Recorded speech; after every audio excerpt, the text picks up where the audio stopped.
मन उजरठ पनयस उपदेशा। हाँ महाराज जी। हेलो, अब आप ये भजन कीर्तन का कार्यक्रम बंद करवाइए। ठीक है महाराज, जो आज्ञा। प्रभु, अभी मैंने दर्पण में अपना मुकुट एवं अपने सफेद सफेद बालों को आज मैंने देखा, जो हमारे कानों के समीप जितने भी बाल हैं सब सफेद हो गए हैं।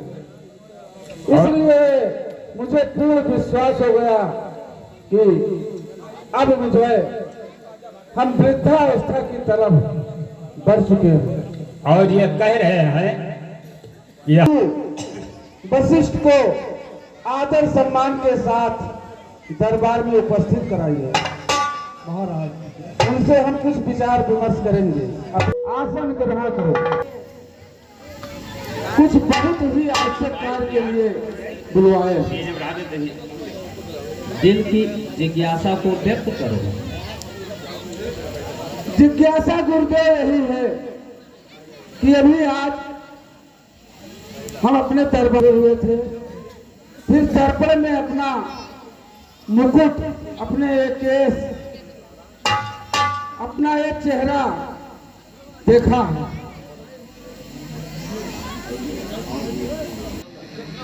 मेरा एक चीज जवानी का देखिए सूखता जाता है, वो अपना खेत जवानी का। सुन रहे गुरुदेव, जब ब्रह्मचर्य को पूर्ण हुआ तो रहा न गृह के में, अब लेकर बाण प्रस्थ शीघ्र पहुंचू संन्यास आश्रम में। यही इच्छा है गुरुदेव। चले हो गया राम के राज्य योग, पिछले पुरखाओं के समान। सुन रहे हो? हाँ, सुन रहा।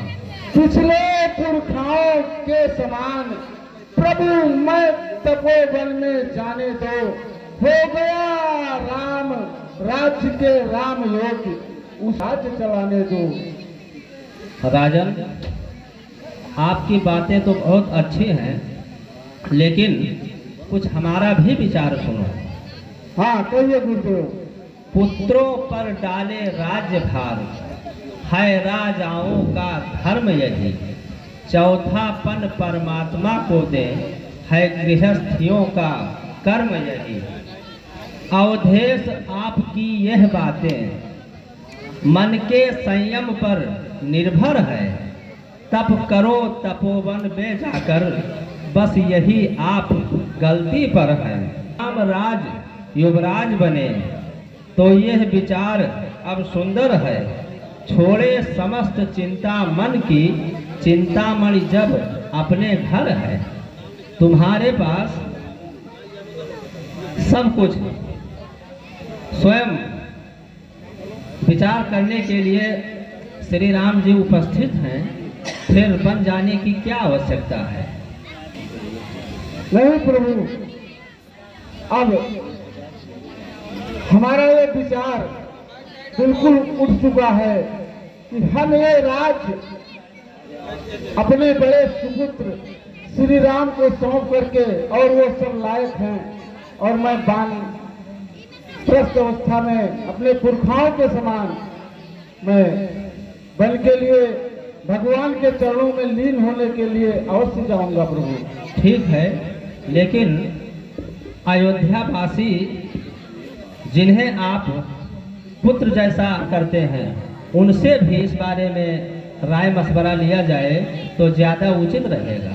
ठीक है गुरुदेव, हम तो जो आप आदेश देंगे वही कार्य करेंगे।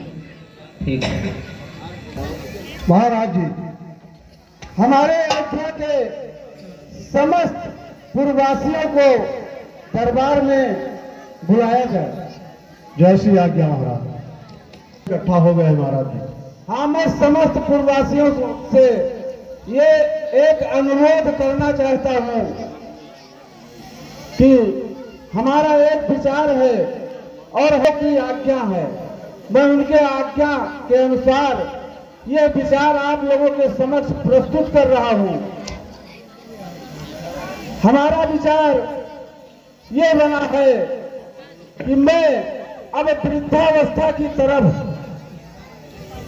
बढ़ चुका हूं, इसलिए हमने है कि हम अपने बड़े बेटे बड़े युवराज श्री राम को इस अयोध्या का राजा बनाना चाहते हैं, जो राज्य का संपूर्ण कार्यभार देखेंगे, और मैं अपने पूर्वजों के समान जंगल में विचरण करते हुए मुनियों के दर्शन करूंगा और अपने इस जीवन को कृतार्थ करूंगा। इसमें आप लोगों की क्या राय है? महाराज, वैसे तो हम आपके राय का खंडन नहीं कर सकते हैं, फिर भी साथ साथ आपकी जो राय है हम लोगों की राय है, क्योंकि आपने जो विचार किया है वो उत्तम विचार है। हम अब आपसे पूछना चाहते हैं सभी लोगों से कि ये जो राय आप लोगों ने ये प्रकट किया, जो बात हमने कहा उसी पे आप लोगों ने अपनी सहमति बता दी। क्या हमारे डर से या भय से या किसी दबाव में आप लोग ये बात कह रहे हैं? इसका कारण क्या है कि राम को राजा बनाया जाए? नहीं महाराज, राम राजा बनने के योग्य हैं। उनके अंदर बहुत सारी अच्छाइयां हैं। वो प्रजा के हित में जो कार्य होता है वो करते हैं, और वो हमेशा अपने प्रजा को अपने पुत्र के समान देखते हैं। सभी लोगों से फिर ये प्रस्ताव रख रहा हूं कि आप लोग राम को राजा बनाया जाए अयोध्या का। पूर्ण रूप से आप लोग सहमत हैं? एक बार हाथ उठा करके और बिल्कुल सहमत है महाराज, बिल्कुल सहमत है। गुरुदेव, तैयारी करो। हाँ राजन, बोलो, क्या कहना चाहते हो? प्रजा का भी विचार जो हमने प्रकट किया पूर्ण रूप से उनकी सहमति है। तो अब आगे हम चाहते हैं कि प्रजा के समीप हम राम को राज्यसभा में बुलाएं। बहुत उत्तम विचार है महाराज, श्री राम को दरबार में बुलाया जाए। मंत्री जी, महाराज जी,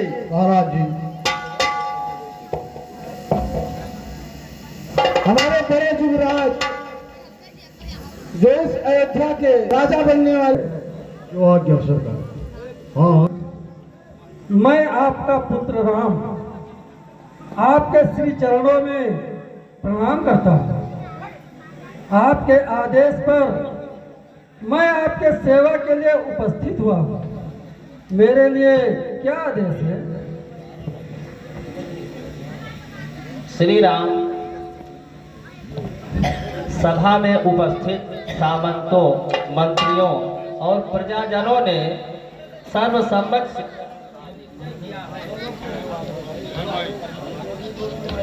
तुम्हारा राज्य, तुम्हारे गुणों को देखते हुए सबको विश्वास है कि तुम एक धर्मात्मा और प्रजापालक राजा बनोगे। तुम्हारी लोकप्रियता के कारण राजपद ग्रहण करने पर राष्ट्र के अंदर शांति भंग की कोई आशंका नहीं है, और तुम्हारी वीरता के कारण राष्ट्र की सुरक्षा के लिए कोई भय नहीं है। इसलिए तुम अपना युवराज पद स्वीकार करो और इस भार को संभालो। परम पूज्य गुरुदेव, मेरे दृष्टता को क्षमा करें, परंतु मेरे मत से यह निश्चय अनुचित है। जबकि पिताश्री अपने कीर्ति और पराक्रम की ज्योति से अभी तक तीनों लोकों में अपने यश का पराक्रम फैला रहे हैं। जिस राजा ने आज तक अपनी प्रजा को अपने पुत्र से अधिक स्नेह दिया, उनके श्री चरणों में मैं अपने प्राण अर्पण कर देने पर भी उनका ऋण नहीं चुका सकता। फिर इस तुच्छ राज के लिए हटाकर इनका स्थान ग्रहण कर लूंगा, ऐसा विचार कर भी आप सब लोगों ने मेरे साथ बहुत बड़ा अन्याय किया है। लेकिन शायद इसमें आपका कोई दोष नहीं, मेरे ही आचरण में कोई खोट होगा जो आप सब लोगों ने मेरे लिए ऐसी अनुचित बात सोची। राम सुनो, इसमें गुरुदेव का कोई दोष नहीं है राम। ये प्रस्ताव मेरा है। आयु में नाना प्रकार के भोग लिए, सैकड़ों यज्ञ और धर्म कार्य किए, परंतु जब तक राजा बनकर इस सिंहासन पर बैठा रहूंगा, प्रजा के सेवा मुक्त नहीं हो सकूंगा राम। अब मैं सुन रहे हो राम, अब मैं बूढ़ा हो गया हूं, इसलिए प्रजा पर विश्राम करना चाहता हूं राम। ये प्रस्ताव मेरा है। हाँ कहिए राम। जन सेवा के लिए राज सिंहासन ग्रहण करना आवश्यक है। भगवान आपको दीर्घायु प्रदान करे और मैं आपकी और आपकी प्रजा की सेवा इन्हीं चरणों में रहकर करता रहूंगा। मुझे अपने चरणों की छाया से दूर मत कीजिए पिताश्री। राम राम, तुम ही ऐसी बात कर सकते हो, सुन रहे हो, क्योंकि तुम मर्यादा की मूर्ति हो राम। परंतु पुत्र, तुम अपने पिता के मोह में अपने पिता का हित भूल गए हो राम। पुत्र पिता का मित्र भी होता है, सुन रहे हो राम। पुत्र पिता का मित्र भी होता है। यदि मित्र की तरह सोचते तो हमारे कल्याण की बात सोचते राम। ऐसे वचन न कहते जिनमें केवल पिता का मोह दिखाई देता है। पिताश्री, हाँ आपने कहिए। ये कैसे कह दिया कि मैं आपके कल्याण की कामना नहीं करता? इसका उत्तर मैं देता हूँ। राम सुनो, कहिए गुरुदेव। इस संसार में 4 पदार्थों के लिए पुरुषार्थ करना पड़ता है: धर्म, अर्थ, काम और मोक्ष। वीर पुरुष जब धर्म, अर्थ, काम की साधना करके पूर्ण काम हो जाते हैं, तब उनका अंतिम कर्तव्य होता है कि वो अपना आध्यात्मिक विकास करें। ये जीव आत्मा कहीं और से आई है और इस शरीर को एक दिन छोड़ जाना है, इसलिए उसके पश्चात उस जीव को आत्मा से आगे कहाँ जाना है उसका भी विचार करना है, आगे के रास्ते का सुधार करना है। ये भी एक परम कर्तव्य है। इससे पहले कि मृत्यु आकर उसके सांसारिक बंधन तोड़ दे, मनुष्य को चाहिए कि वो स्वयं अपने बंधनों को तोड़कर आत्मा को परमात्मा से जोड़ने का पुरुषार्थ करे। श्री राम, क्या तुम नहीं चाहते तुम्हारे पिता भी अपने परलोक को संवारने का साधन कर सके? पितृ मोह के वशीभूत तुम उनके पैरों की जंजीर क्यों बनना चाहते हो? राम, इस समय पुत्र मोह के नाते तुम्हारी भावना बलवान है, परंतु याद रखो कर्तव्य भावना से महान होता है। इस समय तुम्हारा कर्तव्य है, भावना और मोह छोड़ दो। गुरुदेव, जीवन में कभी कभी वो क्षण आ जाता है जहां मनुष्य सुनिश्चित नहीं कर पाता कि उसके लिए सही कर्तव्य क्या है। मेरे लिए आज एक वही क्षण। राम, गुरु जो कह रहे हैं उसी में मेरा कल्याण है राम। गुरु आज्ञा स्वीकार करो राम, और अनंत के साथ जोड़ने में अपने पिता की सहायता करो राम। हमारी ये आज्ञा भी है और विनती भी है राम।